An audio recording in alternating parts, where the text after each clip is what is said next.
the Onion News Network.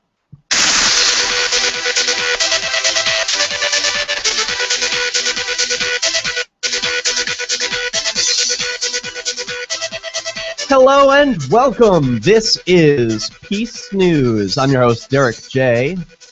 It's Tuesday, July 15th. We are live broadcasting at peacenewsnow.com/live. We're also on the Liberty Radio Network at LRN.FM and a few other places on the internet. But so good to be with you. Always broadcasting these Sundays and Tuesdays at Peace News Now. And we've got a fun-packed show filled with peaceful resistance. First off, Medea Benjamin of Code Pink tried to arrest Dick Cheney this week. That was awesome. We've got a story about a woman in Japan who's been arrested for sending 3D printed files of her genitals. Plus, Lowe's employees fix a vet's wheelchair because the VA won't. There's been a win for raw milk in Minnesota. It's a bit of an old story, but still worth covering. Whenever there's a raw milk win, we got to cover it on this show. Plus, the ACLU is working on a right-to-record case in Boston where a photographer has been arrested just because he took a picture. Plus, people watching bombs drop over Gaza. Did you see this one? A bunch of Israelis Facebooking, Instagramming, taking pictures of themselves throwing a party as they watched bombs drop over Gaza. Really chilling. Plus, we've got stories of street performers who were almost, well, they were arrested, but the crowd almost intervened. And I think it was one of those crucial moments to be able to see the audience say, hey, wait a minute, these people aren't doing anything wrong. Why are the cops bothering these guys? They almost intervened, but those shiny badges and batons did their job to give a veil of legitimacy to these thugs. Plus, video I have to share with you. It's an older one, but what are the soldiers doing out there in Iraq and Afghanistan? Got a video I'm going to share with you what they do in their downtime. An awesome peaceful resistance video from, I don't know who they are, but people in Baltimore made a video of the Baltimore Police Department. They lampooned, first of all, the Baltimore Police Department reached something like 50,000 Twitter followers this week, and they made this video to Pharrell Williams' Happy, you know that song? It's playing all over the radio. Well, they made a video of themselves saying like, yay, we have all of these Twitter followers. Well, a clever video producer mixed that video and all of the police news stories from the Baltimore police of them shooting dogs and kicking in doors for drug raids, and that was a job well done. That's peaceful resistance. That's counter propaganda, and that's what I'm all about. But first, how am I going to start this show? By showing you naked people. This from, of all places, MTV.com is where I read this news story. We're going to do a bit of a screen share. You don't have to cover your eyes because the censorship has already been done for you. Check this out. For those who are just listening at home, you get to enjoy the music, but this is a visual display.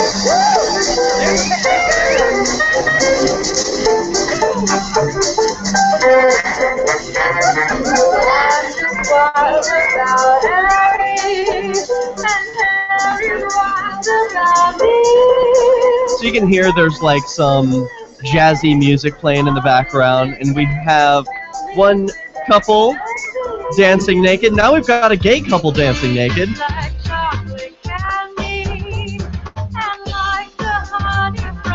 They're doing like a leapfrog thing. They're doing a ballroom thing. They are really dancing up a storm up there. And there's a crowd gathering all around. I believe this took place in San Francisco, so it's something that people are totally used to. But isn't this fun? We need more naked people dancing in the street.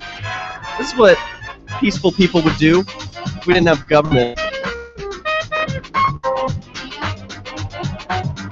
People ask what the state of nature is. I say it's this.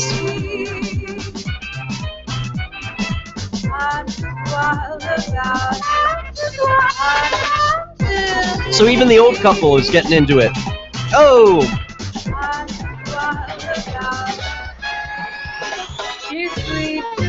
So, like, now they take over a mall, which I don't even know. It looks like this is indoors, so I don't even know how they're getting away with doing this.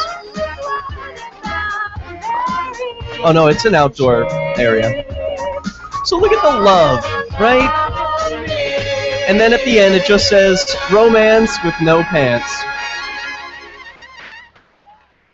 So I don't know if this is an advertisement. It looks like it's an ad for a show, and in the end, and I was fooled into, you know, distributing their propaganda. But I don't even care. You know, I want to see people happy dancing naked in the street. I think that is like, that's the best way to spend your time. If all your other needs are met, right? What else is in the world could you be wanting to do? All right, so that's just a fun way to start the show. Before we get into something a little more serious, well, we're going to have Medea Benjamin on, hopefully, to share her insights about what was happening with Dick Cheney. He was doing some sort of book thing, and Politico was doing a live feed, C-SPAN was doing a live feed, and Medea Benjamin, this activist who co-founded Code Pink, one of these organizations that would talk about the endless war, the military-industrial complex, the war criminals in the Bush administration. Well, Dick Cheney is no stranger to any of that. We've got this video to share with you, so check it out. Here's Medea Benjamin about to interrupt a book signing by, or I don't know, it's just a book tour thing by Dick Cheney. Family is alone. Liz and Mary and Lynn and I, we usually end up telling old war stories about. Oh, isn't that great? Oh, war stories. It's always funny. It always involves train wrecks. The funniest political stories are the train wrecks, and we had a lot of train wrecks along the way. Ms. Cheney, you're... Well, no, that's a good description. I think that the level of enthusiasm for political life, you know, varies. When Dick was asked to be vice president, he thought that was a great idea. I was not so sure, you know, give up your job, give up your house, and move. We weren't dead broke, excuse me. Oh, a little punch at Hillary Clinton there, because she said she was dead broke when she got out of the White House. Mary was even more reluctant than I, but Liz, we like to joke, was out in the backyard painting yard signs. So, you know, our level for involvement in politics varies. Any actual fights? Oh, sure. None we're going to talk about today, Mike. No, but I want to say seriously, though, I mean, it's a real tribute to my mom and dad that we did talk politics at the dinner table. And we talked about what was happening in the world, and we talked about what was happening on the news. And this is Liz Cheney speaking. They treated Mary and me very much, you know, like adults who had something worthy to contribute from an early age. And I think it was something that clearly sticks with you. Ms. Cheney, you're just out with a best-selling book, James Madison, A Life Reconsidered. You worked on it for 5 years. When we were, you know, it was funny. 4 more years. When I was 4 more years. 4 more. So you heard the interjection saying Dick Cheney's a war criminal. Backstage, and I was saying, I bet that never gets old. And he said, keeps me in business. So she's holding handcuffs. What an unenviable position that interviewer is in, trying to keep the show going on as he diverts attention from the one person who's speaking truth to power, the one person who has the guts to stand up and say, this man is a criminal! What are you doing? Treating him, stroking his ego, saying, oh yeah, here, just sell some more books. I mean, this guy is responsible for millions of deaths. He lied to people. The genetic makeup of Iraq for generations is going to be completely ruined because of all the depleted uranium. Well, at least someone's talking about the important issues. Good for you, Medea Benjamin of Code Pink. Hopefully we can get you on Peace News so we can ask you what was on your mind. How did you set up for this? Did you get some sort of behind-the-scenes video that you can perhaps share with us? What are some tips if people want to do peaceful resistance like that? This is inspiring stuff. We will return. This is Peace News. Shiny badges on your jacket. Shiny badges start a conversation with your neighbor or your doctor or your family or your school. Now there's teachers and lawyers and business executives. All right, all you crazy cats watching Peace News. So if you enjoy this show, you can donate to make it possible. You make this happen. All of the viewers of Peace News Now, you are the ones who drive the show because you tell me what sort of content you enjoy. When I receive donations, I know to do more of that. And they don't have to be very much. With Bitcoin, you can send a penny. I want more than a penny. But if that's all you've got and that's what you want to donate, go for it. You can donate by using any of the QR codes that you see on your screen here. I prefer Dogecoin and Bitcoin. Bitcoin's always my favorite, but you know, all those other cryptocurrencies are accepted as well. And if you've got a pet currency that you want to donate, just hit me up at contact@peacenewsnow.com. I'll be glad to add whatever cryptocurrency you'd like to donate because we're sponsored entirely by cryptocurrency. We've received a couple of in-hand silver donations to keep the show alive as well, but it's entirely funded without the blood dollar, the U.S. dollar. It's what keeps the war machine afloat, and I don't want to support it. So support this show using a peaceful currency like Bitcoin. Hey, every donation counts. Thank you. Twitter or Google+. Between the LOL cats, the recipes, the hot girls, and the inspirational sunrise memes, Free Talk Live's post pass by your newsfeed. Like them, comment. It gives us more exposure. If you don't see our posts, click like at facebook.freetalklive.com and then hover over it to click get notifications. It's an easy way to spread the ideas of liberty a bit further. I know you're busy, but you can spare that 1/10 of a calorie it takes to click on something. facebook.freetalklive.com.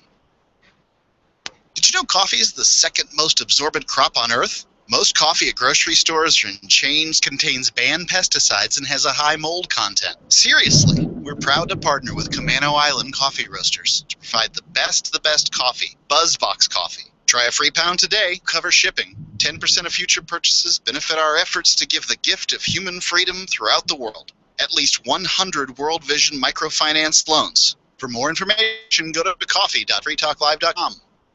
Now that you've found the Liberty Radio Network at LRN.FM, you may want to help expose others to our great programs. To assist you in doing so, you'll find resources at promote.lrn.fm, including details on how to get a free bumper sticker, quarter-page flyers you can print out and distribute, banners for your website, as well as files that will allow you to make your own custom banners and graphics. Visit promote.lrn.fm and help bring new listeners to the Liberty Radio Network. That's promote.lrn.fm.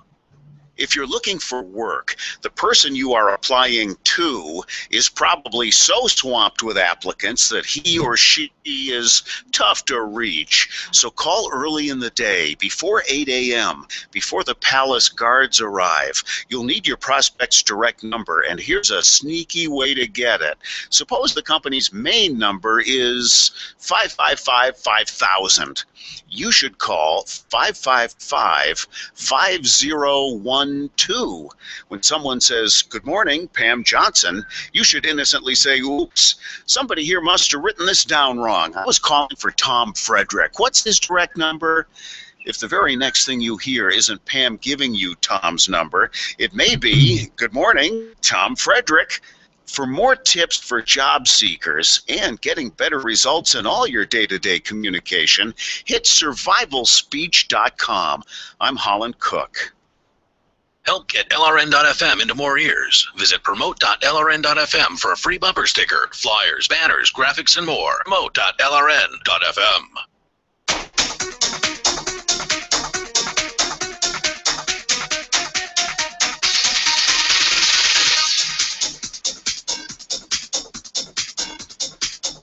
Welcome back to Peace News. We will go back to talking about Medea trying to arrest Dick Cheney. As you saw, she had her handcuffs out. She was ready to put him in cuffs and take him away. No, it didn't seem likely. She didn't seem totally prepared for actually carrying him away or any show of force. It was street theater, and effective street theater at that. The news story was all over. Raw Story is where I got that from, but Politico had to cut its live feed, and everyone was talking about it. Huge, huge news. All right, this is another one. A woman has been arrested for sending 3D printed files of her vagina. Whoa! Why is this such a big deal? In the US, that wouldn't matter, but in Japan, there's some rule that humans are restricted from sharing 3D printed files of their genitals, apparently. They already thought of that? I don't know. Here's the article from printing3dtoday.com. I'll share a picture of this woman and of her vagina with you. If you're watching along the show at peacenewsnow.com/live, you can see what I'm sharing with you. It's not pornographic. Japanese police have arrested a Japanese artist for sending computer data intended to reproduce her genitals with a 3D printer. This fact would violate national law prohibiting the distribution of indecent material. Megumi Igarashi, the suspect, is a 42-year-old resident of Tokyo who works under the alias Rokudenshiko, which means good-for-nothing kid, according to Kyodo News Agency. Igarashi has allegedly sent a man a digital file containing data to reproduce her genitals with a 3D printer in 3 dimensions in exchange for a sum of money. The Vagina artist, as she's sometimes referred to, has already used this method several times in order to raise funds to build a boat in the shape of her vagina, and to date has received 1 million yen in a crowdfunding campaign. Well done. That's about $10,000. Igarashi told investigators she did not send any pictures of female genitalia and that she does not consider the 3D data to be obscene material, the sources said. The artist has produced a series of dioramas with a mold of her genitals. The Diko man could be short for the Japanese word that equates to vagina, which means manko, and Diko stands for decorated. After she underwent a procedure known as vaginal rejuvenation, a surgical practice increasingly popular in which a woman's labia, hymen, or both are surgically reshaped, usually to look smaller.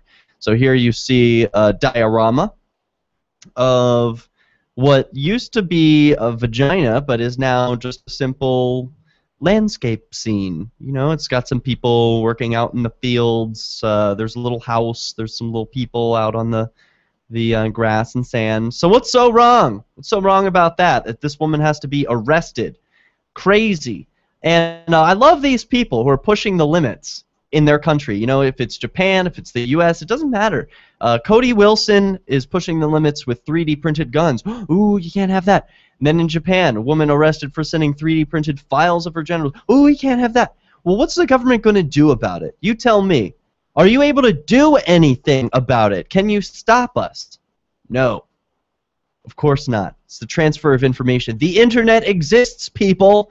These politicians act like the free flow of information can just suddenly be stopped at the will of a politician. But no, that's not how life works anymore. Sorry, politicians. You're left in the dust. You're obsolete. We don't need you. Speaking of not needing politicians and the fruits they bear, or lack thereof, you know, a Lowe's employee fixed a vet's wheelchair because the VA, the hospital for veterans, wouldn't do it. 3 unsung heroes at Lowe's home improvement store fixed a Vietnam veteran's broken down wheelchair, which was much more than his local Veterans Affairs office was willing to do. Here's a picture of the Lowe's employees fixing the wheelchair.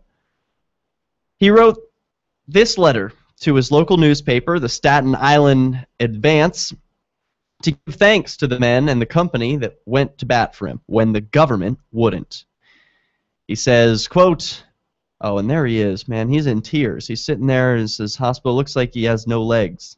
And here are the Lowe's employees stepping up. Man, it makes me tear up. He says, in 1971, I stepped on a landmine in Vietnam and lost both legs above the knee. For the past 2 years, I've been waiting to receive a new wheelchair from the Veterans Administration. In addition, I have been told that I am not entitled to a spare wheelchair. On the evening of July 7th, my wheelchair fell apart again while shopping at Lowe's Home Improvement Center in Forest Avenue in Mariners Harbor. 3 employees, David, Marcus, and Sullyman, jumped to my assistance immediately. They placed me in another chair while they went to work. They took the chair apart and replaced the broken parts and told me, "We're going to make this chair like new." I left 45 minutes after closing in my wheelchair that was like new. I kept thanking them, and all I could say was, well, all they could say was, "It was our honor." The actions of these 3 employees at Lowe's showed me there are still some who believe in stepping up to the plate. They didn't ask any questions, didn't feel the need to fill out any forms or make phone calls. Someone needed help, and they felt privileged to be given the opportunity. That's the letter. It closes the article saying, "The American spirit is a powerful force. It just needs the government to get out of the way to be fully unleashed." That story from KTRH.com, and a touching story at that. Plus, a win. We have to cover this story. We forgot to mention when this happened. Charges against Minnesota raw milk farmer have been dismissed. Joshua Cook at benswan.com reported recently about something that happened several months ago, but honestly, if it missed your news desk, then we need to keep on reporting it. Despite admitting to breaking the law by selling raw milk and other unpasteurized dairy products, Minnesota farmer Michael Hartman has had his charge dismissed and has been released from probation. Sibley County District Court Judge Erica McDonald determined after a hearing in Gaylord, Minnesota, that Hartman should not be assessed further penalties for his actions, and she dismissed a charge against him of probation violation. Judge McDonald had previously ruled that Hartman violated the terms of his probation by continuing to sell raw milk and not cooperating with the Minnesota Department of Agricultural rules, which only allows on-farm sales of raw milk. What do you think? Should farmers be allowed to sell raw milk? Do people own their bodies? More when Peace News returns. A meme is not easy to define. What is it? But you know it when you see it. Amazing. Don'tTreadOnMeme.com proves that. I feel so enlightened. Don't Tread on Meme, M-E-M-E, helping you give the finger to our monetary system of deception by providing you with silver dime trading cards. Unlike today's dollar, they have value. And they look neat, too. Oh, would you look at those? Aren't those just swell? Don'tTreadOnMeme.com. While you're browsing their numerous silver dime card designs, take time to download the easy-to-use Silver Calculator app. This simple piece of technology lets you know instantly, whether using iPhone or Android, just how much your silver coin is worth. Find out all the details at Don'tTreadOnMeme.com. Now accepting Bitcoin. Don't Tread on Meme. Your path to a voluntary society with honest money. Don'tTreadOnMeme.com, serving you faster than the Fed prints money. This is the Central Scrutinizer. I steal your labor by force through taxation. My job is to spy on you and keep you from hearing things like the Freedom Fiends. I especially do not want you to torrent Freedom Fiends episodes to keep them drone-proof. Do not go to freedomfiends.com and click on the torrent link and learn how to torrent Fiends archives. Do not go to freedomfiends.com and click on the torrent link and learn how to torrent Fiends archives. Do not go to freedomfiends.com and click on the torrent link and learn how to torrent Fiends archives. Free Talk Live. How dare you, and who do you think you are? I mean, it's my life, it's my business. I should be able to run it how I want to, and my customers should be able to make the choice for themselves as to whether or not they want to do business with me. And they should be able to make that choice based on the quality of my product or my reputation or the fact that I've got third-party certification or whatever factor they deem important. If I'm doing business and you don't trust me or you think I'm shady, then you don't have to do business with me. In fact, you can tell other people what you think about my business and my practices, and maybe they also will join you in not doing business with me. There's no need for government regulations out there. The marketplace can handle third-party certification of various different products and services to where people who are concerned about whether or not the business they're dealing with is trustworthy can check with a verifiable resource that indeed this is a trustworthy individual or a trustworthy company that you're doing business with. Free Talk Live, 7 nights a week from 7 to 10 Eastern, live on the Liberty Radio Network at LRN.FM. Instead of just listening, you can also watch. See the Liberty Radio Network's key New Hampshire-based live shows via our studio cam at cam.lrn.fm. Plus, you'll still be able to listen to the Liberty Radio Network via the cam feed in high quality 24/7, even when there's no live show being produced in our Keene studio. But wait, there's more. Our chat room is built into the cam page so you can interact with other listeners online. Listen, watch, and chat, all free at cam.lrn.fm. That's cam.lrn.fm. If you are struggling to pay or haven't been making your student loan payments, listen carefully to this urgent alert. Have you been out of school for 10 or more years and you're still making your student loan payments? Are your student loans past due or even in default? Can't go back to school because of an old student loan problem? Fast Track Student Loans can get your student loans out of default, stop any wage garnishments, stop collection calls, and stop seizure of your tax refund.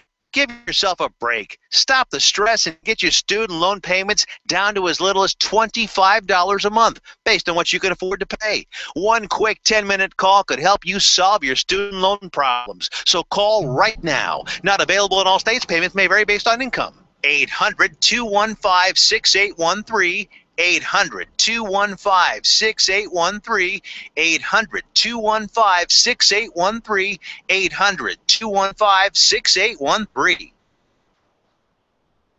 This is the Liberty Radio Network, broadcasting the latest liberty-oriented radio content 24 hours a day at LRN.FM.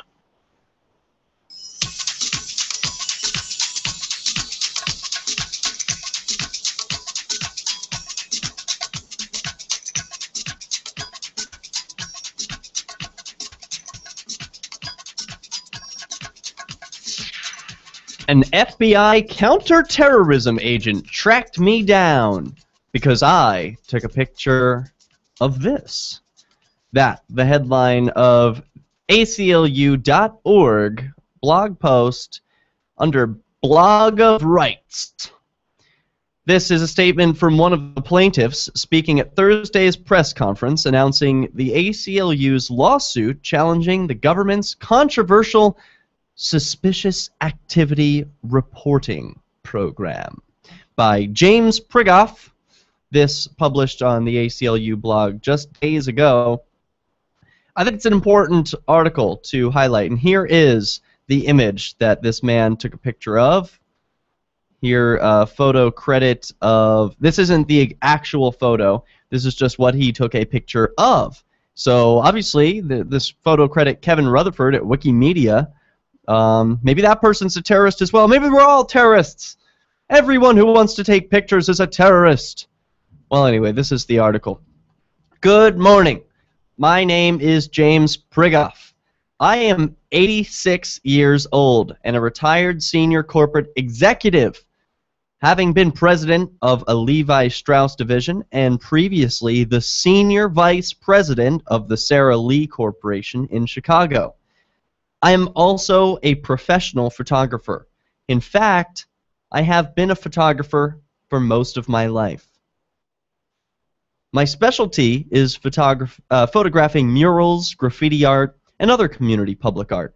I am the co-author of 3 books utilizing my photographs, one of which, Spray Can Art, has sold over 200,000 copies. My photographs appear in countless other publications, and my photography has been exhibited at the Smithsonian in Washington and in many other galleries. I have lectured on photography and public art in museums, universities, and venues worldwide. I have never had an experience like I had when attempting to photograph the rainbow swash outside Boston in 2004. Let me explain. The rainbow swash is an iconic piece of public art near Boston, painted on the circumference of a 140-foot-high liquefied natural gas storage tank in 1971 and repainted in 1992 at an adjacent site. It's actually one of the largest copyrighted pieces of art in the world. The original artist was Corita Kent. I went to Dorchester, Mass. To photograph it, but before I could take a picture, I was confronted by 2 security guards who came through their gate and told me I could not because the tank was on private property. I pointed out that I, being well outside the fenced area, was not on private property. But they insisted I leave.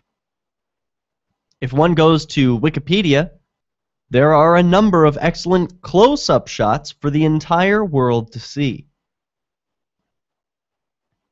A few months later, I found a business card on the front door of my home in Sacramento from Agent A. Ayaz of the Joint Terrorism Task Force, asking me to call him. One of my neighbors, an elderly woman, told me that 2 men wearing suits had come to her door to ask her about me, her neighbor. When I called Agent Ayaz, he asked if I had been to Boston recently. At that moment, I realized that the security guards at the Rainbow Swash site must have taken down the rental car license plate number and reported me to a law enforcement agency. I never gave the guards any information about myself, so I must have been traced across country via my rental car record. So consider this. A professional photographer taking a photo of a well-known Boston landmark is now considered to be engaged in suspicious terrorist activity? I lived through the McCarthy era, so I know how false accusations, surveillance, and keeping files on innocent people can destroy their careers and lives. I am deeply troubled that the SAR program may be recreating that same climate of false accusation and fear today. Photography is an important part of my life, and I plan to keep photographing public art and public places that contain WPA murals and other architectural sites, as I have been doing for 69 years. Why have my artistic pursuits landed me in a national database, potentially linking me to terrorist activities? There is no reason for it. This program must be stopped. Terrific article by James Prigoff, so much appreciated. It says that, once again, this is one of the statements from the plaintiffs speaking at Thursday's press conference about the ACLU lawsuit challenging the government's controversial suspicious activity reporting program. Gee, wouldn't it be great if the ACLU could actually accomplish something like that? I mean, it's not going to happen. Sorry. Hate to be a realist about that. I worked for the ACLU. I was a fundraiser there. They can't accomplish diddly because ultimately they're asking the government, please, Mr. Government, hold yourself to the standard that you claim to hold yourself to. Like, you see how that doesn't work? Like, hey, government, hold yourself accountable. Stop doing evil. Yeah, that's not how government works, right? It's a top-down. They tell you how it's going to be. The people don't get to instruct the leaders up at the top. That's a fantasy. So I hope that the ACLU is successful. Who knows? They've won stuff before. but it's usually once the public opinion is already so far on the other side that it's ineffective. Their decisions are unimportant. All right, you get rid of the suspicious activities reporting program, you're still left with the FBI, the CIA, the NSA. I mean, what are you really doing? Oh, we want to attack this one little program that's gonna enhance freedom. Get real. All right, let's talk about getting it real seriously real. This I was gonna avoid talking about altogether, but it's too important. Bombs over Gaza. Here's a picture of Israelis at a party, some of whom may know each other, others who are strangers, united by the single fact that they enjoy watching the bombardment of their brothers and sisters just miles away. Very sad. So the article says via the New York Times, last Wednesday night, as he stood on a hilltop outside of an Israeli town of Sderot and watched the bombardment of Gaza on the plain below, a Danish newspaper reporter snapped an iPhone photo of about a dozen locals who cheered on the military from plastic chairs while eating popcorn. Alan Sørensen, a veteran Middle East correspondent for Denmark's Kuristik Dekblad, then uploaded the image to Twitter with a sardonic caption that described the macabre scene as Sderot cinema. And here is that gruesome photo of one woman snickering at the camera. You can see she gives a wink and a smile as bombs erupt below. The Twitter reads, Sderot cinema, Israelis bringing chairs to hilltop in Sderot to watch the latest from Gaza. Clapping when blasts are heard. We can change this attitude, ladies and gentlemen. Call it out when you see it. Call war what it is. Peace News returns after this. Ross Ulbricht was arrested by the FBI in 2013 and charged with victimless crimes in relation to allegedly operating the Bitcoin-based Silk Road black market. He has been in a prison cell awaiting trial ever since. If he did it, he's a hero for making the black market a safer place. If he did not, he's a man wrongfully accused. Either way, if you love freedom and want to end the war on drugs, Ross and his family need your support. You can learn more and help fund his defense at freeross.org. That's freeross.org.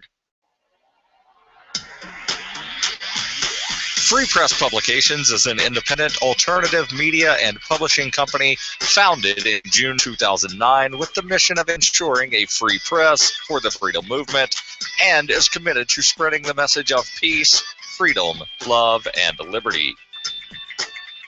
FPP also gives new authors an avenue for publishing freedom-oriented material. FPP brings you daily news and commentary at fpp.cc, as well as weekly news in the FPP Freedom Minute and Peace, Love, Liberty Radio at fppradio.com. The monthly newspaper FPP News at news.fpp.cc and books at shop.fpp.cc. Find FPP online at fpp.cc. That's fpp.cc. Oh, hey, if you're just joining us, what you're seeing right now is a commercial break screen. We'll be back in just a couple of minutes, but we have these QR codes that you can scan using your phone or by going to donate.peacenewsnow.com, and that's how you can send Peace News Now some Bitcoin or Dogecoin or whatever else you like to use. We are entirely funded by viewers. We have never, well, no, we used to have advertisements, but now we go for just direct donations, because I was inspired by that Stefan Molyneux model of, bringing the people what they want. And with Bitcoin, it's easy to see if people like what you're doing, because I can see how many donations come in per episode and say like, they like that topic, or they like the way that was presented, and it doesn't cost a whole lot. You can send Bitcoin donations completely free, and it's just as easy to send a penny as it is to send $1 million. So go ahead, send $1 million. Thanks. Liberty Radio Network delivered in the way you prefer? You can sign up for our email updates at updates.lrn.fm. Plus, you can stay in the loop by joining our Facebook profile at facebook.lrn.fm or follow us at Twitter at twitter.lrn.fm. It's all free, so sign up now at updates.lrn.fm for news updates delivered to your email box, facebook.lrn.fm to follow our Facebook page, and twitter.lrn.fm to receive our tweets. On Free Talk Live, we're bringing people to the ideas of liberty every day. From wrestling superstars like Glenn Jacobs. You guys really are having an impact, I believe. Like I said, a lot of where I am now is due to listening to Free Talk Live. You changed my mind on some very important issues years ago. To random people tuning in on the radio. I was kind of stuck in the left-right paradigm. I heard your show by chance on Saturday night. From there, I went on, joined the Free State Project, and become an amplifier. So, I mean, that's really the reason why I amp is because I know that if it wasn't for you guys being on as many stations as you are, I never would have found the ideas of liberty. Your amp will directly change more lives by getting Free Talk Live in front of people looking for talk radio online and on the air.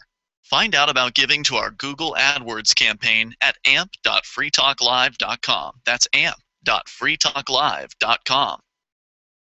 You can sign up to receive the latest about the Liberty Radio Network via our email updates at updates.lrn.fm. That's updates.lrn.fm.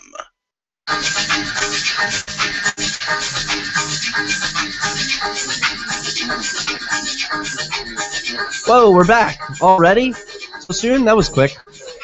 So we're talking about bombs over Gaza, a very sad thing. Israelis watching. And you may not know the whole issue of what's been going on in the Middle East.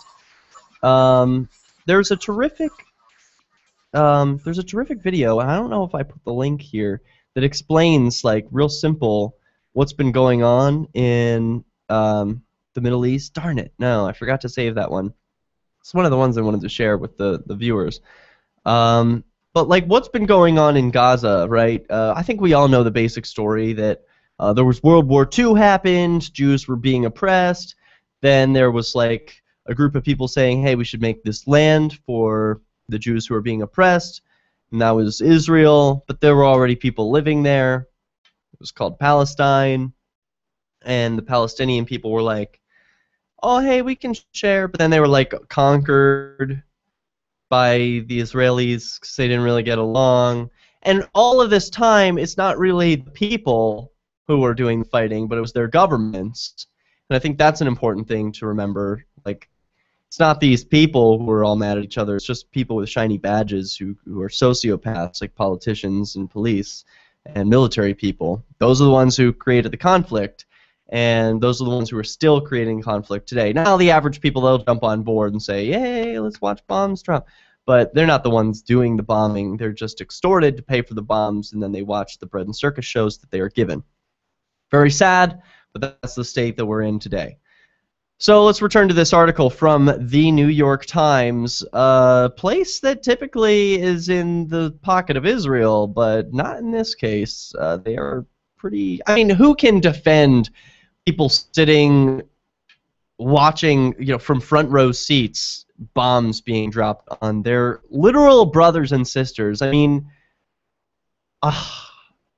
I hate to say, like, oh, well, I can understand if the people look different than you, like, maybe you can separate that in your mind, like, oh, these people aren't my brothers and sisters of planet Earth, they're different because they're from Asia, or, you know, something like that. But no, this is people who share a history, and they are, I mean, even in the biblical times, wasn't it like Abraham and Isaac or something, the brothers? Like, they are brothers and sisters, these people, and they're killing each other and cheering about it. It's just so sad. I want it to stop. But how's it going to stop if we don't talk about it? So here we go. The image of the Israeli spectators was taken after 9 p.m. local time on Wednesday, the reporter said, about the same time that it was intended to be a precision strike from Israel's military that killed at least 8 of their Palestinian neighbors seated in similar plastic chairs at a beachside cafe in Gaza.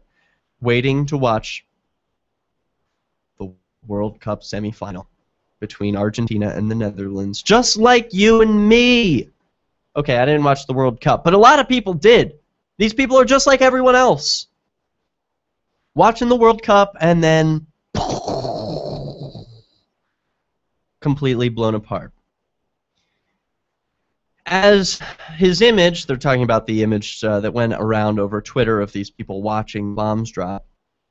As his image reverberated around the social network, Twitter, where it was shared more than 10,000 times, the reporter was surprised by the response. It was, he said in a telephone interview from Israel, nothing new.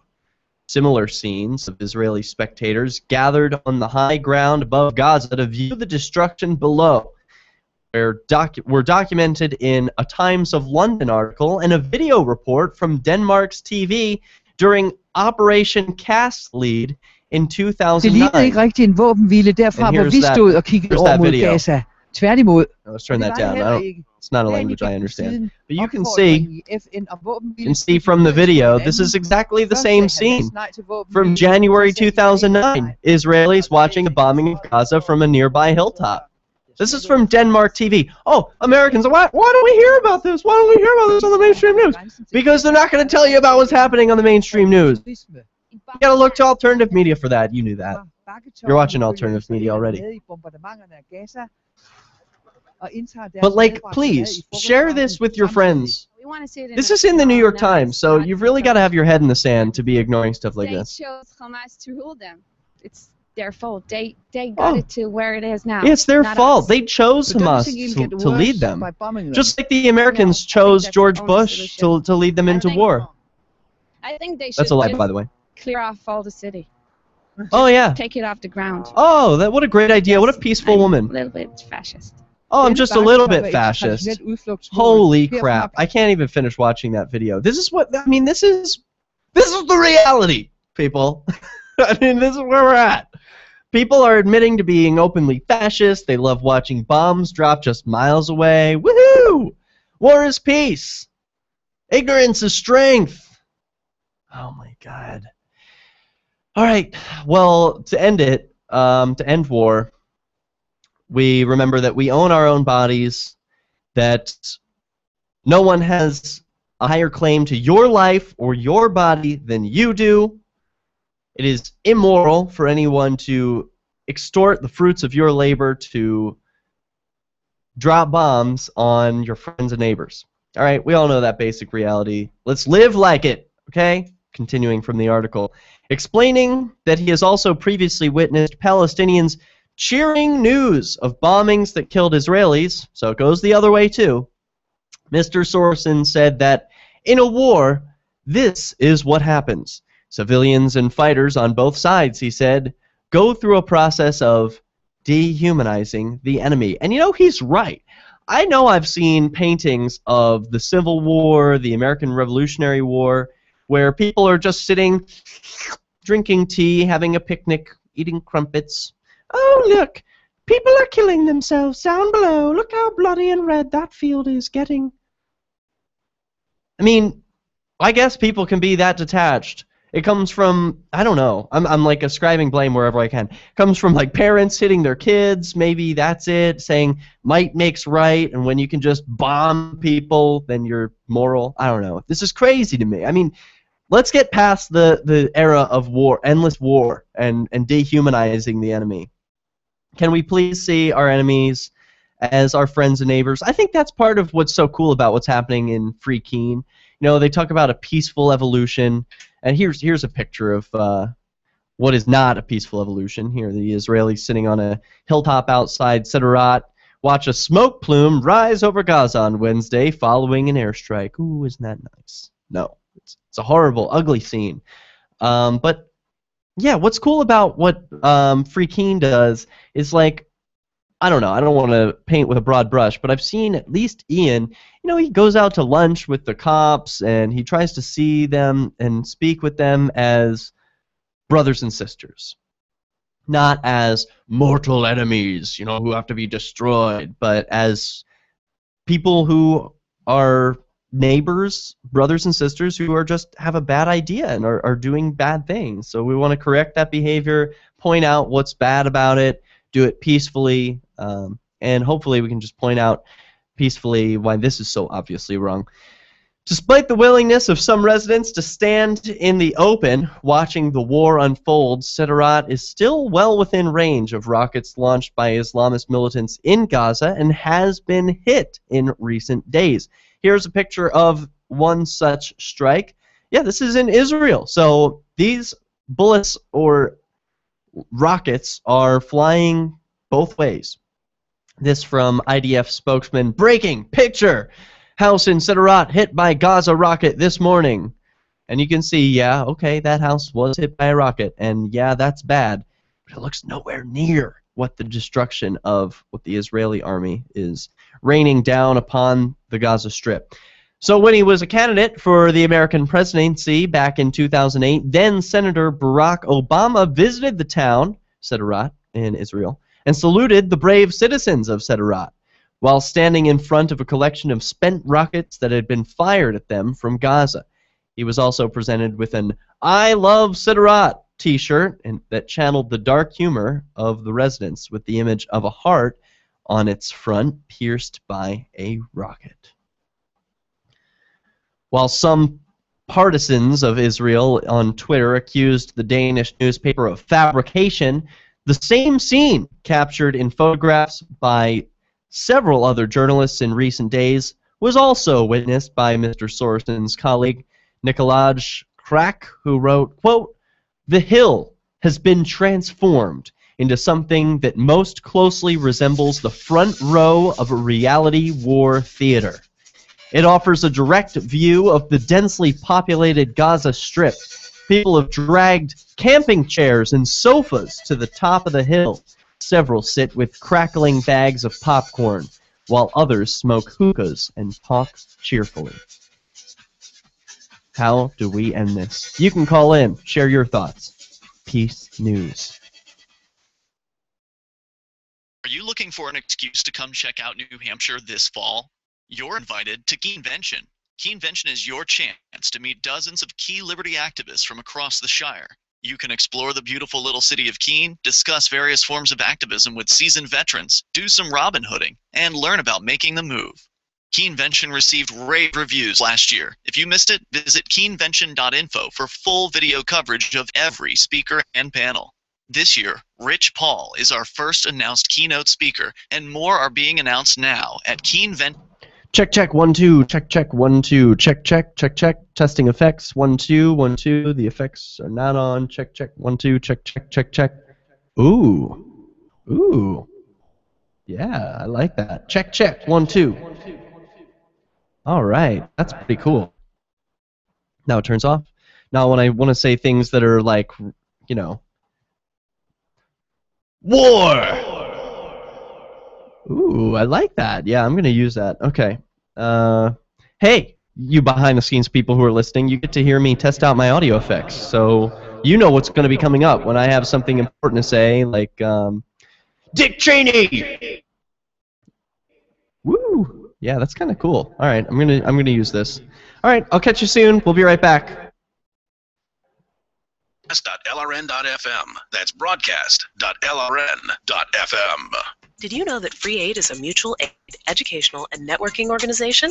At Free Aid, we support volunteers who provide first aid. We do outreach to the public about health and safety, and we bring together medically skilled freedom lovers. Free Aid is made possible by your generous support. Donors can receive great gifts like first aid kits, t-shirts, silver dime cards, and hoodies. Free Aid Silver Dime Card Project is sponsored in part by Roberts & Roberts Brokerage, Freedom's Phoenix, and Don't Tread on Meme. Visit fr33aid.com. More Peace News Now is coming up next, live after the news, here on the Liberty Radio Network, LRN.FM. This is the Liberty Beat, your daily source for liberty news and activist updates, online at thelibertybeat.com. I'm Brian Hagan with your Liberty Beat for Tuesday, July 15th, 2014. Gold opened today at $1,314.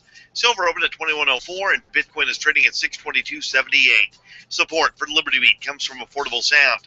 CD and DVD duplication for all your print and audio duplication needs. Mention promo code LIBERTY and get 5% off all DVD and CD duplication jobs. Online at AffordableSound.com or call them up at 512-459-5253. In the news, according to a report by AFP, clashes erupted in Paris Sunday as thousands protested against Israel and in support of residents in the Gaza Strip. A 6-day conflict in the region has left 168 Palestinians dead. Riot police responded with tear gas and made 6 arrests after 2 groups attempted to storm synagogues over the weekend. Meanwhile, in the northern city of Lille, between 2,300 and 6,000 people protested peacefully, according to police and organizers. According to a report by the Wall Street Journal, France wants to know who is using Bitcoin so they can track and tax them. Effective last Friday, the country updated its tax rules to make profits from Bitcoin sales subject to capital gains taxes, and will also classify the digital currency as an asset that adds to owners' wealth, subjecting them to France's fortune tax. Proponents say the new regulations will add legitimacy to the cryptocurrency, but others disagree, arguing the hope for Bitcoin was to build a currency that could be used anonymously and remain free from government intervention. A town in West Texas is enforcing a policy in which property owners first receive a written warning and then a Class C misdemeanor for letting their grass grow taller than government-mandated standards. That report from Police State USA. In Abilene, property owners who fail to comply with the ordinance could be slapped with a public nuisance violation and fined hundreds of dollars and then billed to have contractors mow their grass for them. The town has declared July 22nd through the 26th to be Zero Tolerance Week, with some penalties reaching up to $500. Opponents of the draconian initiative encourage private property owners to reject the violations in support of voluntary cooperative solutions to make communities look more appealing. Support for Liberty Beat comes from The Corey Moore Show, live Friday nights, 9 o'clock Central at CoreyMooreShow.com. And support comes from Roberts & Roberts Brokers Incorporated, specializing in precious metals since 1977. They don't feed the banks by taking credit cards, but you can bet they take Bitcoin. Online at rrbi.co or by phone at 800-874-9760. This is the Liberty Beat for Tuesday, July 15th, 2014. Check out the website at thelibertybeat.com. Federal health officials on Friday announced they're temporarily closing the flu and anthrax laboratories at the Centers for Disease Control and Prevention in Atlanta, halting all shipments of infectious agents from the agency's highest security labs, as reported by the New York Times.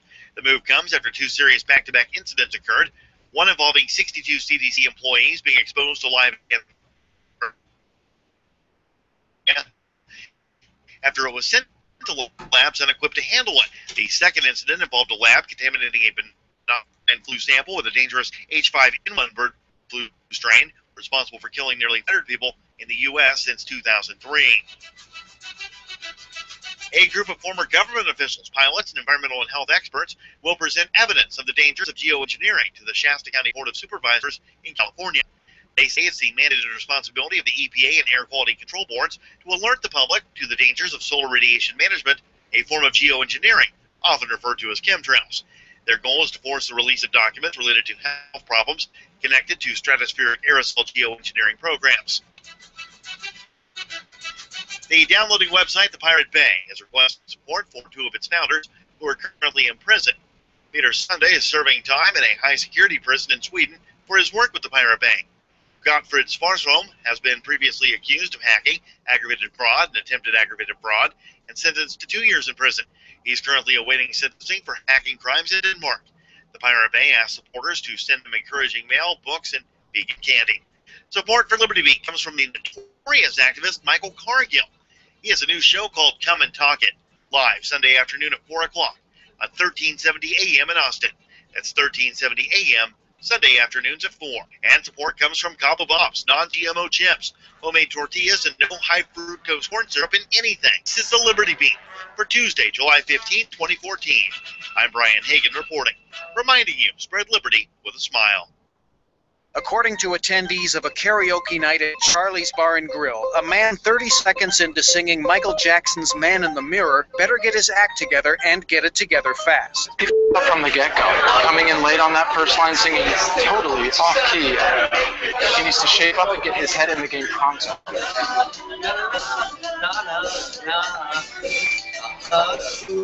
Honestly, he needs to get serious right now or get the f*** off the stage. I mean, what does he think this is?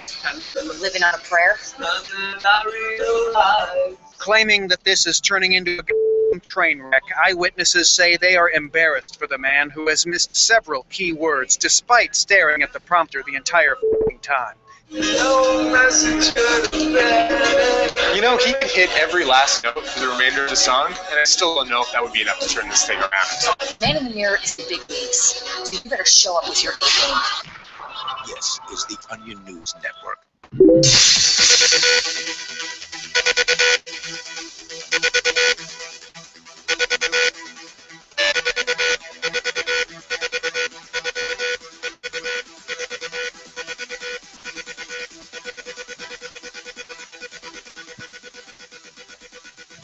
Woo! We're back for the second hour. This is Peace News Now. Good to be with you. We are broadcasting live. It is Tuesday, July 15th, 2014. And we left the last segment talking about a group of Israelis who brought lawn chairs, even entire sofas to watch the bombing of their brothers and sisters just across the Gaza Strip. And here you can see just another photograph of this. This is happening all you want, but this has always happened. It happens on both sides. And because we have video cameras and Twitter, we can see how ugly this truly is when people want to, ooh, let's watch. You know, there have always been people who are being tortured, people who go to watch the public hangings. People love this. They crave it, the death and destruction. Well, it's ugly. It's horrible. I don't want it. I'm going to call it out when I see it. That's what I'm doing now. I hope you'll do the same. So this article continues by saying, when the bombs find their targets, Mr. Crack reported, cheers break out from the Hill, followed by solid applause. Mr. Sorensen, who stressed that he has a complete understanding of what the people of Sderot have been going through for 14 years, attributed the particularly violent and vitriolic response to his Twitter report to the climate in Israel since the 3 young religious students were kidnapped and murdered in the occupied West Bank last month.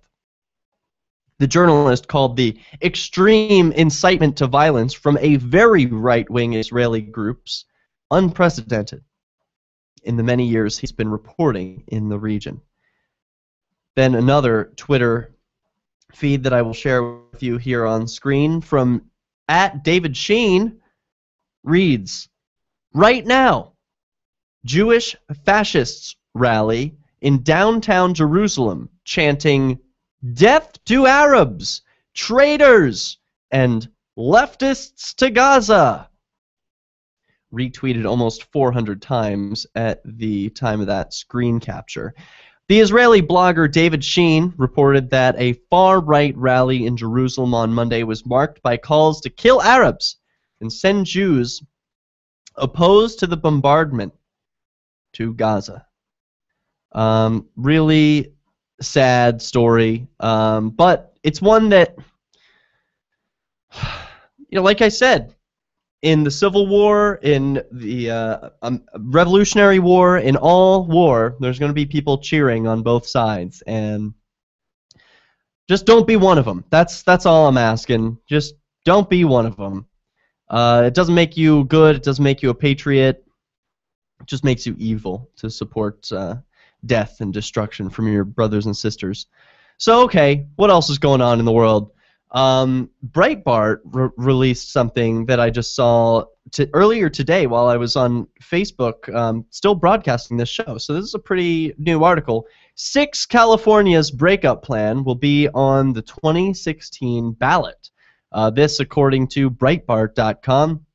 I'll do a screen share so you can see what the 6 Californias would look like. We've got Hemptopia up at the top, Pelosi Land down below that, Steinbeck to the east, Los Angeles, and Baja Norte. A joke on how close Southern California is to Mexico and how it's almost a different country. So this article, oh look, we have a video. Let's play this. This from, I don't know, News 2? A Silicon Valley venture capitalist spoke publicly today about his unusual effort to split California into 6 different states. KTVU's Jana Katsuyama is here now with what that would look like and reaction to the proposal. Jana. Julie, here's the vision that Tim Draper has for California, sectioned off into 6 different states, with most of the Bay Area in a state called Silicon Valley. And today he talked about why he wants this on the ballot.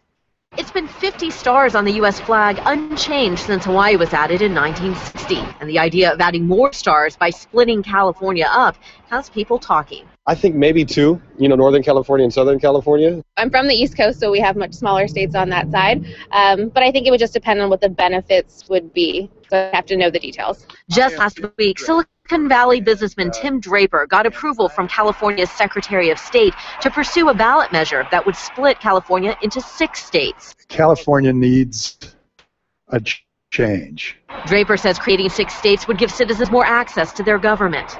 We are all better off with more local government.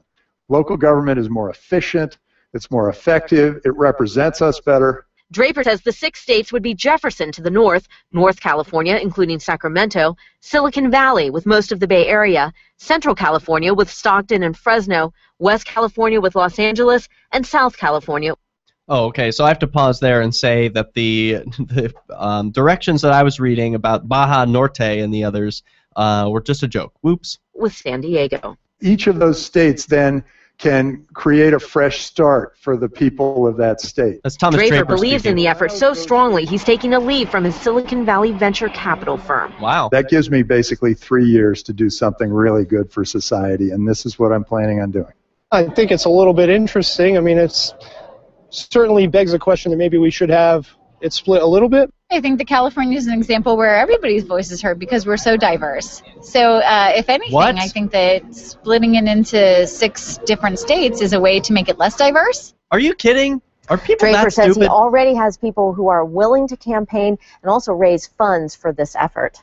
So how close is he to actually getting this on the ballot? Well, it's a really tight deadline, and he has quite a ways to go. At this point, he'd need to collect more than 800,000 signatures by mid-July to get it before voters this November, and he says he'll have to decide in the next few weeks if that's possible or if he'll go to the 2016 ballot. But whatever happens, if it does pass, he'd still need to get approval from Congress. Okay, so still a long way to go. Absolutely. Jana, thank you.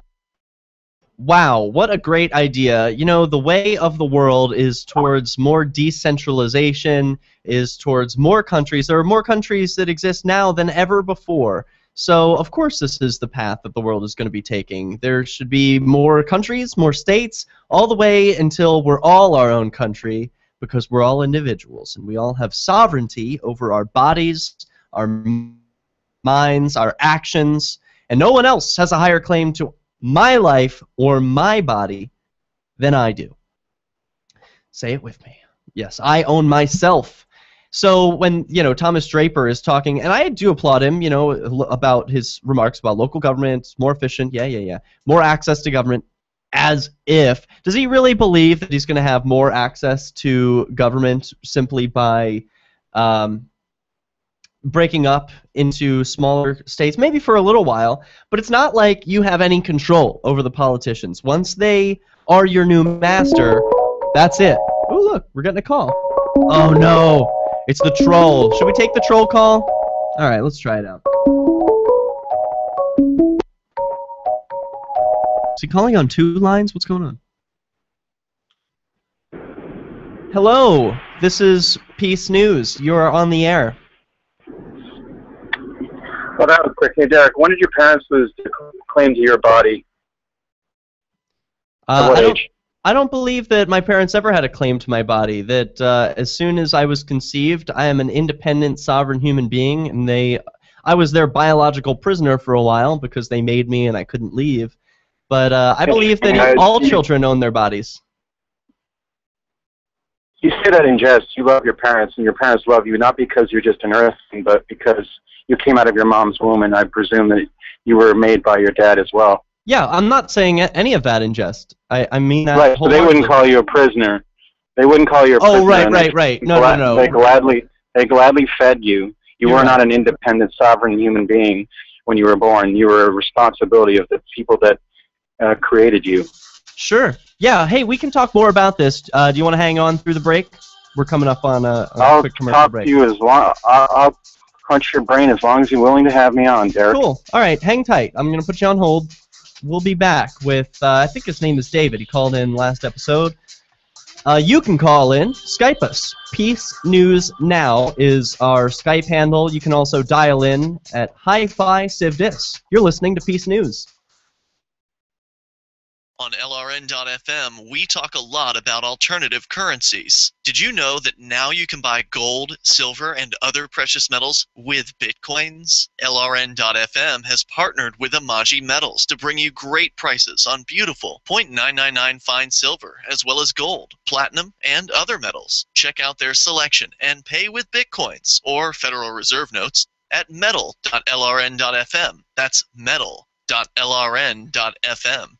The CEO of Dollar Tree unveils the long-rumored foil baking pan. A new donor liver complains about the difficulty of working with Lou Reed. And a local couple keeps their marriage together for the sake of no one. We'll keep this as quick and painless as possible. This is the Onion Week in Review. A study published this week in the Journal of Financial Economics found that 83% of gamblers quit right before they would have hit the big one. Researchers confirmed that roughly 8 out of 10 gamblers who walked away from slot machines, poker games, horse races, roulette, and other games were consistently just a single stake away from winning it all, and unknowingly gave up a lifetime of fortune by quitting prematurely. Our study proved that subjects who closed an online poker session, walked away from a slot machine, or even gave up gambling altogether would have won millions of dollars in the next bet. Also, people who walk away after hitting it big are missing out on a chance to make more money. I mean, when you're hot, you're hot.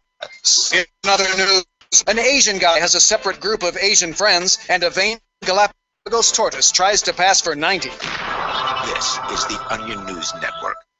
The 3 most important things you can do for LRN.FM are: 1. Let your friends know you're listening to LRN.FM on your social networking profile. 2. Buy the things you buy online through shop.lrn.fm. 3. Give $5 a month to the AMP program at amp.lrn.fm. It's my firm belief that the AMP program is the best use of your charitable dollar among liberty-oriented groups. Support all your favorite organizations, but make sure you give $5 a month to the AMP program at amp.lrn.fm.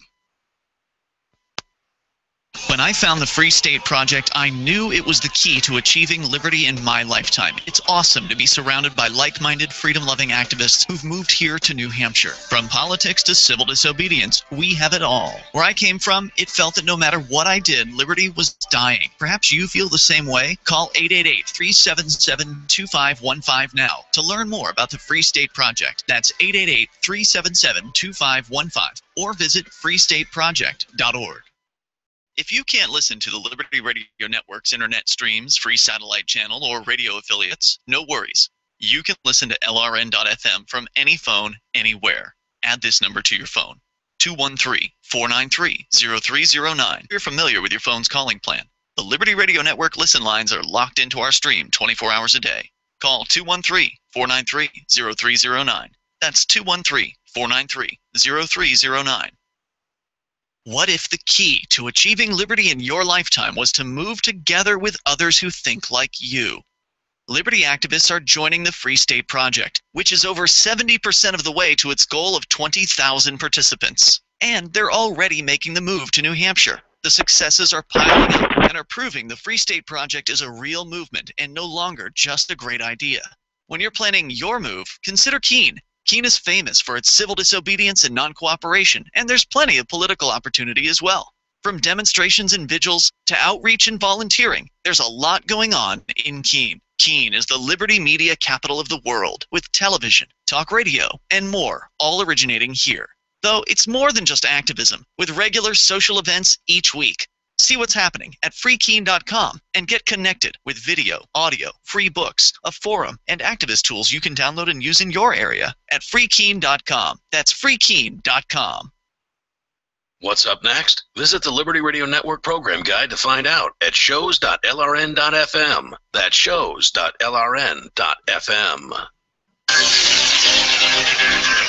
Welcome back to Peace News. We're talking about bombs over Gaza. All humans, are they brothers and sisters? Plus, should California break into pieces? Then we got a call from a man I refer to affectionately as Dave the Troll. I'm not sure where Dave is calling from, but he's welcome to share that information with us. You're back on the line, Dave. We were talking about children.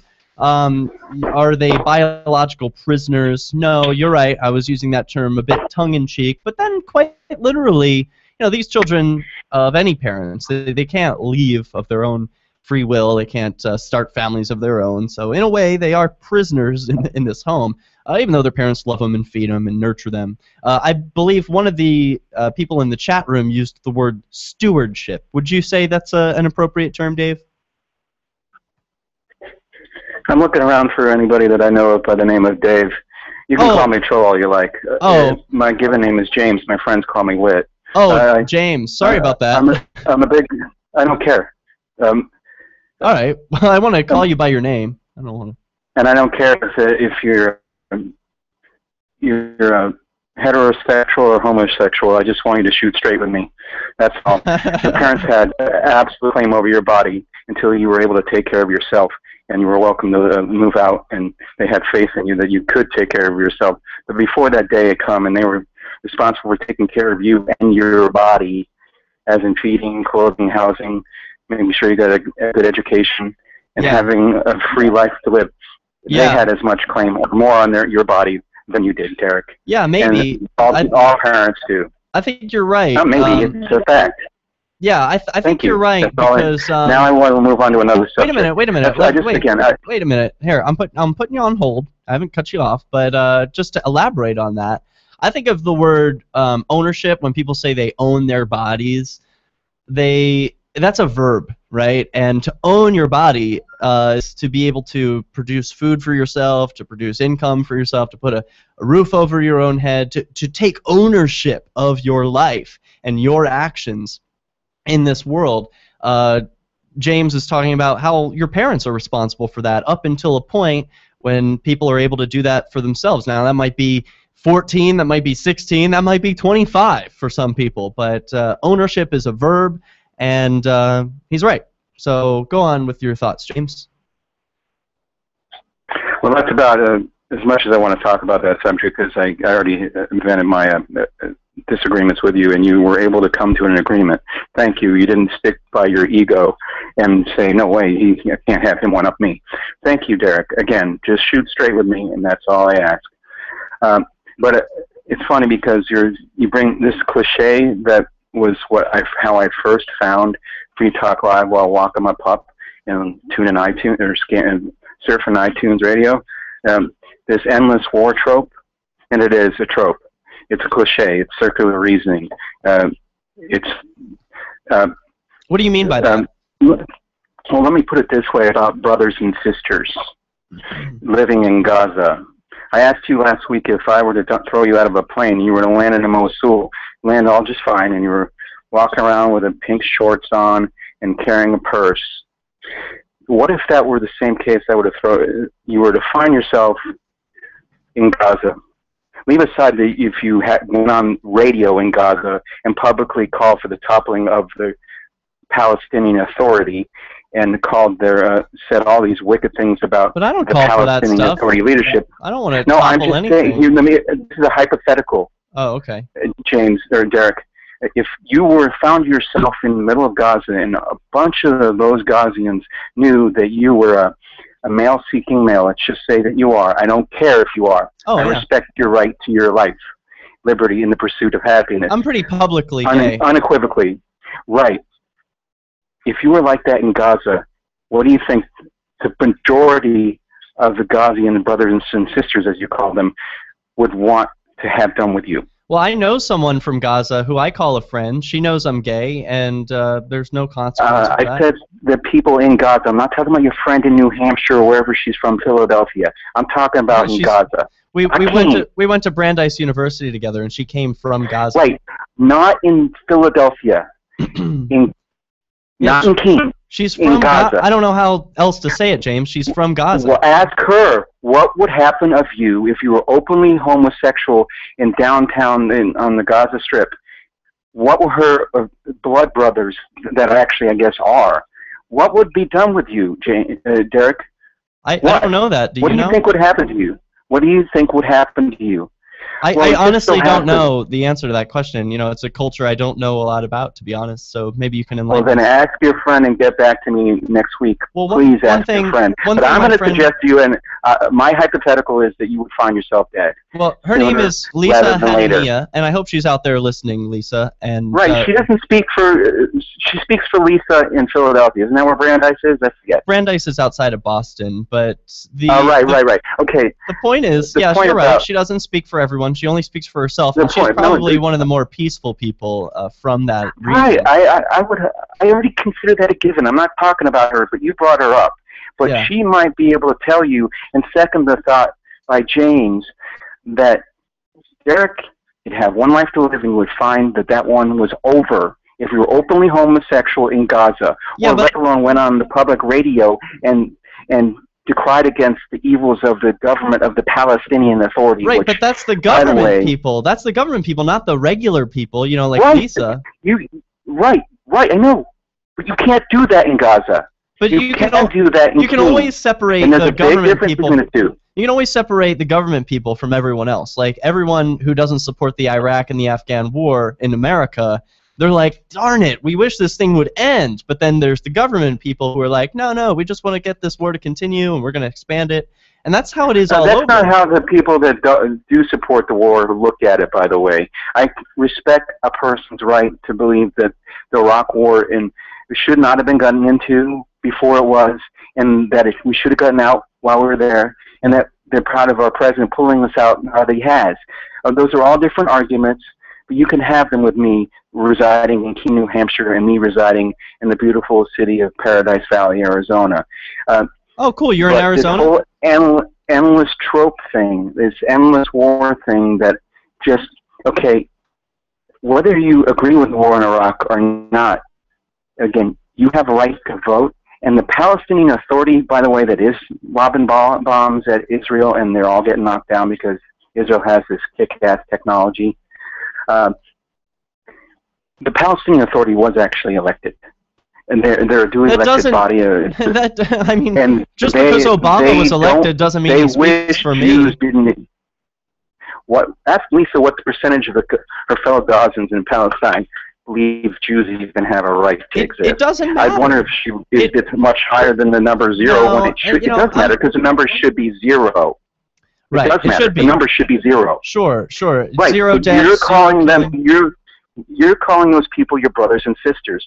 They're not, and they sure as hell aren't mine. Well, they're my brothers and sisters in humanity. That's what I mean by that. Right. Hey, since you're near California, before we go to break, I want to get your thoughts on the California thing. Since you're close to it, they're your friends and neighbors. Should they break up?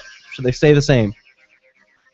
I believe that's a progressive plot line that if they break up and are accepted in the union as 6 different states, that means they have 12 senators right off the bat instead of just 2. And most of those states would be overwhelmingly of liberal bent in majority populace, because right now, Derek, California is a one-party state. All right, so that's James from Arizona. You're listening to Peace News.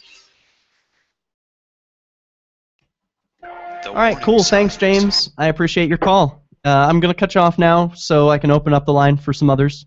But thanks for chatting. Derek, I'd love you to call me on my own phone number so I can give you a real good movie review of your fascinating Victimless Crime Spree, of which I would suggest to you were the victim, and a willing, useful idiot of your dear leader. And again, I love you, buddy. It's not a joke, though. I love you, and I pray for you, and I hope you see the light that following megalomaniacs and people that think they're always right is always going to lead you to places where you don't belong, like jail. Yeah, it really did. Phone. What's that? Do give me a call if you want to have a guest on your program that will be a movie reviewer of that victimless crime spree, because I've got a lot to say about that you should hear. Sure. And I think you could do some self-reflection and realize, again, is he your roommate, by the way? Yes. Ian, do you live with him? Yes. Okay. Again, I pray for you. And he is an egomaniac and a shameless one at that, and a very deeply shameless one at that. And a minister. If he's a minister, I'm the vicar of Christ. Good night. All right. Have a good night, James. I hope you call in Sunday. All right. He'll love the treat, and you'll love knowing how good it is for him. For more tips like these, visit us at parenthood.com/yourfamilytoday. Since time began, tyrants have taken aim at personal liberties. Now there's a movie that aims back. The government has no more right to tell us what to put in our bodies than they have to take our guns or tell us what books we can read. 6 drug police were eaten by bears while raiding a marijuana farm. On your knees, you dirty hippie! Jesus. On your knees! What's the problem, officer? Today, many cops who enforce pot laws do so only because it provides them with cushy jobs, good benefits, and a chance to push people around. I was an undercover narcotics officer. The drug war is nothing but a farce. The Second Amendment says you gotta keep you and your gat intact. Guns and Weed, The Road to Freedom. A film by Michael W. Dean and Nima Bagati. DVD available now at gunsandweed.com or on Amazon. That's gunsandweed.com. Makes the perfect gift. Remember, that's gunsandweed.com.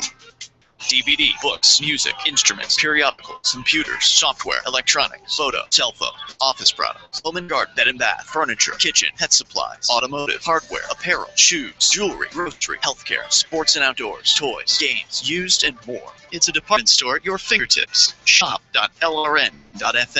Get all your shopping done, get a great deal, and a portion of your purchase goes to benefit the Liberty Radio Network when you shop at Amazon via shop.lrn.fm. Why did you move to the Shire? I moved here to the Shire because there's other people around who take liberty just as seriously as I do. I moved to the Shire because I saw videos of people challenging authority and thought that I could get support myself. It called to me, like, do this, right now. I wanted to be around people like me who got it, and once I got here, I knew there was nowhere else that I wanted to be. I've always wanted to change the world, so I moved to the Shire to join people who were actually working towards doing the same thing.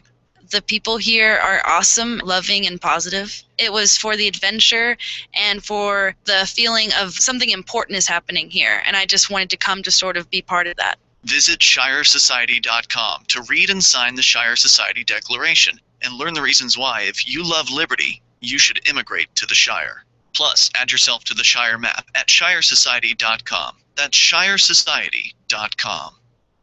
If you enjoy LRN.FM, please contribute to your favorite shows via their websites and become an amplifier at amp.lrn.fm. That's amp.lrn.fm.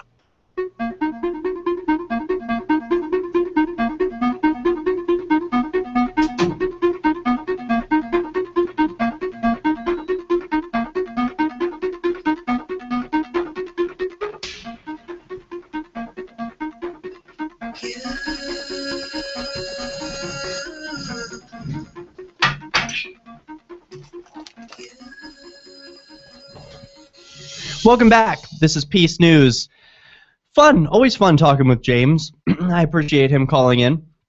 We've got another video of what it's like in war, since he brought it up. It's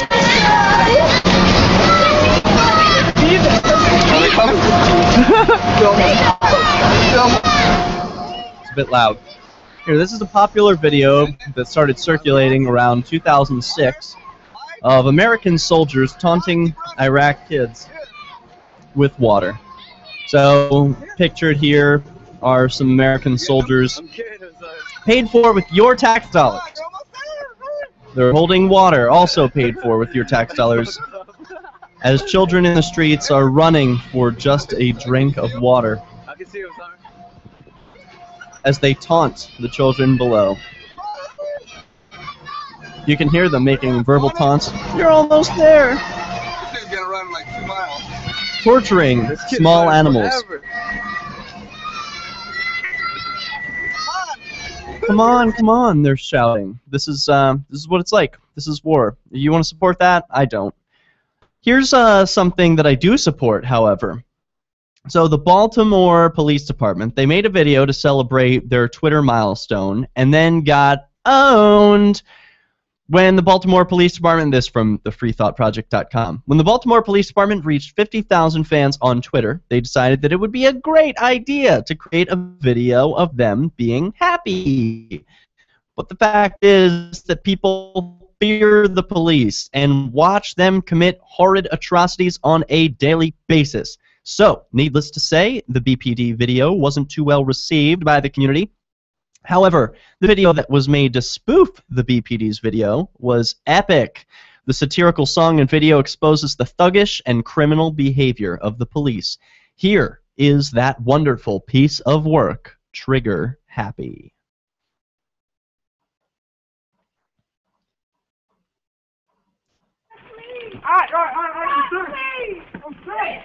You're not even doing nothing, you fucking. Y'all keep hating, you ain't even doing nothing!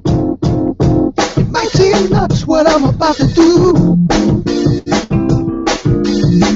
Gonna rip his guts out, cut him in two. I'm a hot-head cop all up in your face. Getting mad like I don't care, baby, by the way. Cause I'm trigger happy, load if you feel like making something go boom. I'm trigger happy, load if you feel like putting someone in a suit. I'm trigger happy, load if you know how to do what you gotta do. Trigger happy, load if you feel like that's what you wanna do. I ain't talking this and that.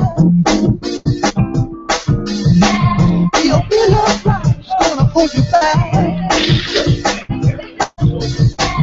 Nothing done on duty can be a crime. No offense to you, don't waste your time. Cause I'm trigger happy, load if you feel like making something boom. Trigger happy, load if you feel like putting someone. As he apparently tried to use the shooting to get benefits. Fede is also charged with 2 counts of misconduct.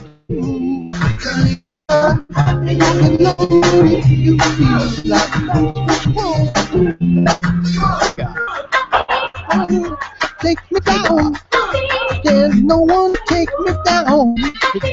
No one can take me down.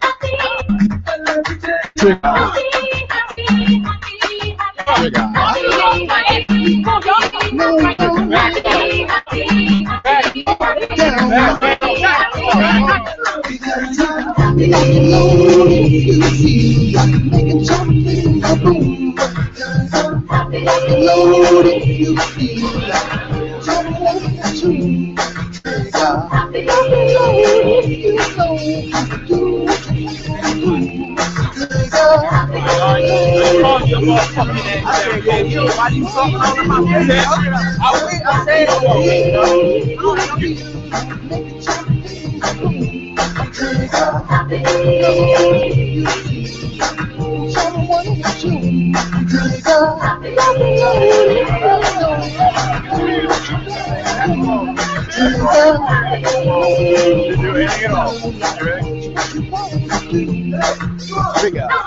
No one take me down. Take me down.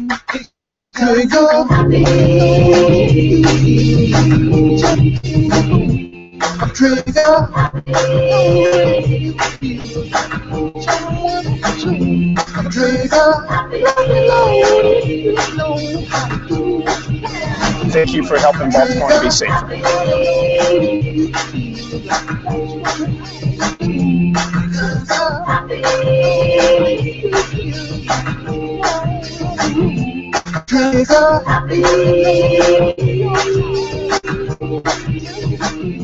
you disrespected me, this bag, and my department.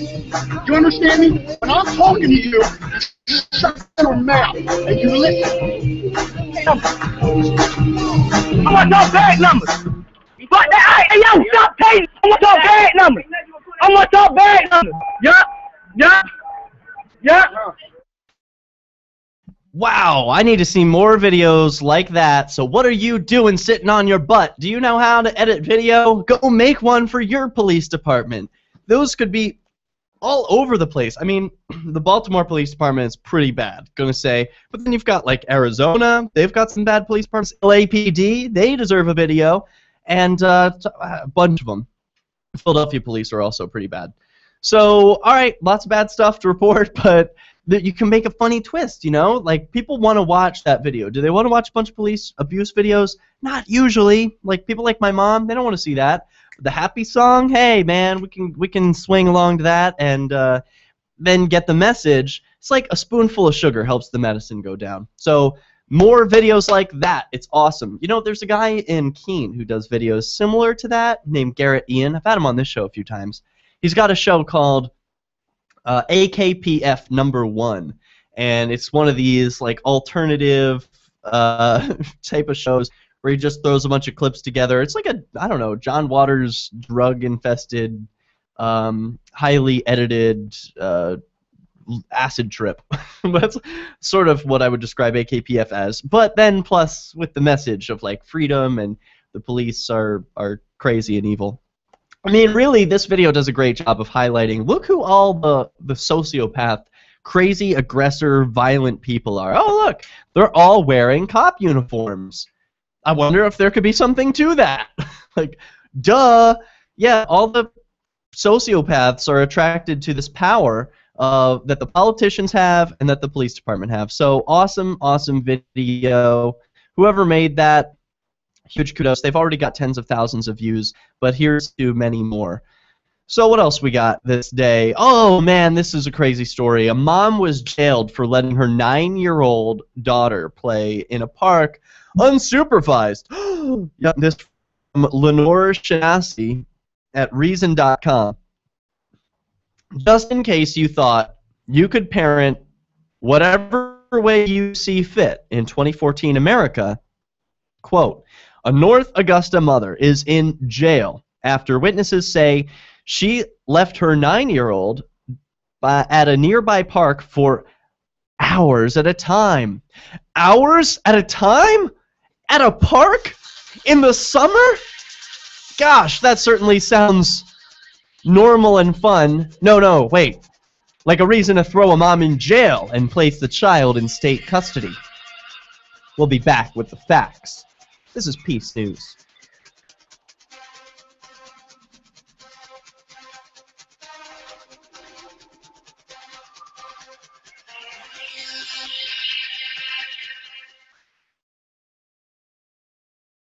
If you want to move to the free state and you're looking for some real estate, well, I know a guy who's really great. It's the realtor Mark Warden. Do you want a home with 20 acres, a lakeside cabin, any takers for renters, buyers, and sellers too? Mark Warden is the guy for you. PorcupineRealEstate.com. I've been told no in many different ways. I give you an order and you're going to obey it. Which direction you go this way? You can do that and you have to leave here. You cannot bring Simon to the rally. Walk with me. Well, I'm comfortable here, actually. Whoa. Hey. Who do you think you are? Excuse me. There is no audio allowed in this office. No, I have work today. This is you ain't gonna make me. Wait a minute. Forget it. Whoa. Hey! Oh my God! Unbelievable! Why are you running? Because you're scared me. What am I being detained for? You're being served. What is this? You're being served. What is this? Bureaucrats have a funny way of telling people no. That's the sound of the men working on the chain. Derek J's Victimless Crime Spree. Watch it for free and order the Director's Cut DVD at victimlesscrimespree.com. Did you know that you can listen to LRN.FM 24/7 via our free-to-air satellite channel? From Mexico to Canada, our signal covers nearly all of North America. All you need is a view of the southern sky, an affordable receiver, and a dish as small as 30 inches. There are no monthly fees. Learn more at sat.lrn.fm. Plus, if you're a broadcaster or want to be one, this is a good delivery method for our content. See our coverage map and get details at sat.lrn.fm. That's sat.lrn.fm. In every age, a technology is created that upends the foundations of society. The wheel, the printing press, the internet. Now, in a world sliding into financial chaos, a new technology is changing the way monetary systems work around the world. It is called Bitcoin. Bitcoin is a new form of money controlled not by banks, governments, or corporations, but through mutual commerce between free individuals. To learn more, visit weusecoins.com. Here's a chance to do a little activism while you're cruising Facebook, Twitter, or Google+. Between the LOL cats, the recipes, the hot girls, and the inspirational sunrise memes, Free Talk Live's posts pass by your newsfeed. Like them, comment. It gives us more exposure. If you don't see our posts, click like at facebook.freetalklive.com and then hover over it to click Get Notifications. It's an easy way to spread the ideas of liberty a bit further. I know you're busy, but you can spare that 1/10 of a calorie it takes to click on something. facebook.freetalklive.com. Anyone can publish on the internet, but not everyone is publishing material suited for online reading. According to the Yahoo Style Guide, it cautions that internet content has a few seconds, 3 or less, to encourage people to read more, to take action, or navigate to another one of your pages. So make it easy for readers to pick and choose. Is that the way you poke around online? Use short words, short sentences, short paragraphs, bulleted lists, and shorting the most important information. Same goes for your keywords, what someone would likely type into the search box on Yahoo or Google. For more tips on communicating better online or in a job interview or everyday life, hit survivalspeech.com. I'm Holland Cook. You can watch the LRN Studio Cam and chat with other listeners anytime at cam.lrn.fm. That's cam.lrn.fm.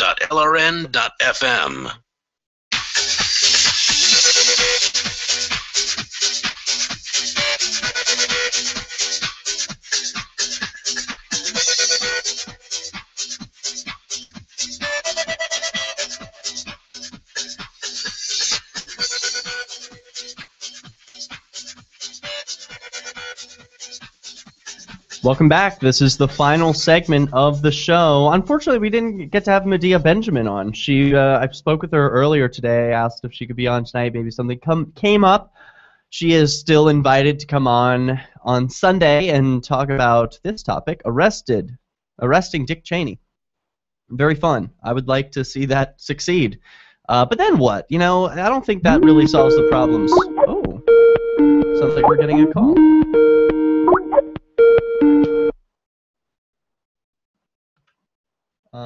Whoops. I don't know if I connected. Nathan, are we connected?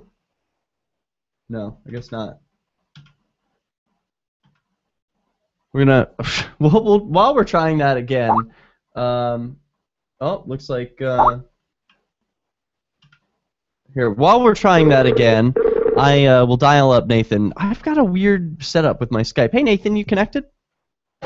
I believe so. Cool. Is your Skype setup still weird? No, it's not weird. You should be able to hear me loud and clear. It's just it's on Linux, and I have a feeling that the Linux version of Skype is not totally there yet. So, I don't know. I think that's our issue. What's up? What's on your mind? Well, I was thinking about something that Johnny Ray said in the past and doesn't seem to get discussed much, which is the fact that taxation and inflation are two ways that your income can sort of get eaten up over time. Yes. And crypto coins like Bitcoin, in theory, would not be subject to things like that, since you can't print Bitcoins and such. Yeah, that's a good point. You know, this show, I should let our listeners know, because they don't always hear it on commercial breaks, but it's entirely sponsored by the listeners. So you listening to this show have the ability to scan a QR code, like the one I'm presenting on the screen now, and not that one. You can just scan it with your phone and send cryptocurrencies. So Nathan, tell us, why are cryptocurrencies exempt from inflation and taxation? Well, I guess that's not technically true, since the amount of the Bitcoin algorithm is set up so that there are more Bitcoins over time, but it's controlled inflation. In other words, there's no political uncertainty like with dollars. Fair enough. And what about taxation? I heard that Bitcoins can be taxed. I guess they can. That's one thing I've been thinking about too lately. Like, for example, I remember the hubbub over whether or not the IRS would declare it to be taxable income a few months ago, and around April 15th every year, I'm sure they'll run a story like that as cryptocurrencies get more popular. But I was thinking that if you're, I guess if you use Bitcoin as a bit in the Bitcoin economy, in other words, if you're able to earn Bitcoins and then buy things in Bitcoin, then in theory it would be very difficult to tax that, and that's presumably why people are worried about it. So yep. That's what I'm trying to do. I think that's what everyone should do. Right now, though, the problem that people face is that when you convert your Bitcoins to dollars, and I have not done this, but presumably you would have to declare some kind of capital gain. Otherwise, your bank, you could get some kind of attention when you start getting tens of thousands of dollars appearing out of nowhere, right? So I don't know what the solution for that might be. Okay, well, we don't know yet. We'll cross that bridge when we get to it. Any other thoughts? Anything about Gaza, Israel? Well, I was thinking, maybe you can correct me if this is wrong, but a lot of people are hoarding Bitcoin or hoarding cryptocurrencies on the idea that they'll go up in the future. So in other words, they're treating it like an asset and not like a currency or like a money. And I was thinking maybe a better strategy to take would be the one that I mentioned Johnny Ray does, where he just stores like a fixed percentage of his income in Bitcoin. And I think the advantage to that is, if you think about it, you're not putting all your eggs in one basket, but you're also going to reap substantial benefits in the sense that if the value of Bitcoin does go up, then it would overcome the taxation that you would pay on dollars. For example, if you got paid $100 and I don't know what the average tax burden for Americans is. It's like a third, right? Or between a third and a half. Yep. Yeah, so then if you think about it, if you put 10% of your income into Bitcoins, then it has to increase by a factor of 4 to make up for that. What's your Bitcoin strategy? Well, no, that's what I'm adopting because of the way Johnny Ray put it. Because if you put a fixed percentage of your earnings in Bitcoin, then you're not going all the way in, but you still have you're still poised to take advantage of any potential increase in the future. Because I think for Bitcoin to become a useful currency, you have to spend it, or at least people have to start spending it. Yeah. But you also don't want to completely, spend everything, but you also don't want to hoard everything. What's the last thing you spent Bitcoin on? I don't know. I don't really, like I said before, I don't really use Bitcoin that much. I probably should more. I'm more into like the. I use Bitcoin every day. You know that? I'm more into like the silly ones like Dogecoin and Litecoin. Oh, okay. Those are cool too. But I mean, I am fortunate in New Hampshire.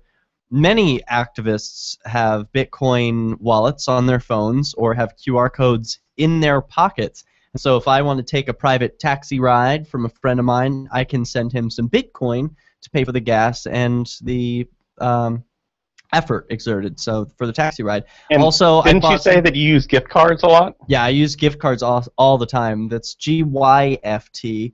For folks who aren't yet familiar, I made an instructional video on how you can spend Bitcoins just like cash in a regular retail store.